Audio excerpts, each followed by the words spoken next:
Hello শিক্ষার্থীবৃন্দ, তোমরা কেমন আছো?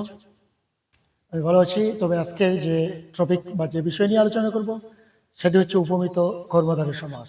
ওকে, দেখো যে উপমিত কর্মধারয় সমাস কিভাবে মনে রাখবো আমরা। মনে রাখার কৌশল: পূর্বপদ যোগ পরপদ। পূর্বপদ হচ্ছে বিশেষণ প্লাস বিশেষ্য প্লাস ন্যায়। এই ন্যায় হচ্ছে তোমাদের ব্যাস বাক্য। আর পূর্বপদ সর্বদা বিশেষণ থাকবে, পরপদ থাকবে বিশেষ্য। যেমন মুখচন্দ্র, মুখচন্দ্রের ন্যায়। ন্যায় কোথা থাকবে? বাহুলতা, বাহু লতার ন্যায়। চরণ কমল, চরণ কমলের ন্যায়। পুরুষ সিংহ, পুরুষ সিংহের ন্যায়। এটাই শুধু মনে রাখতে হবে।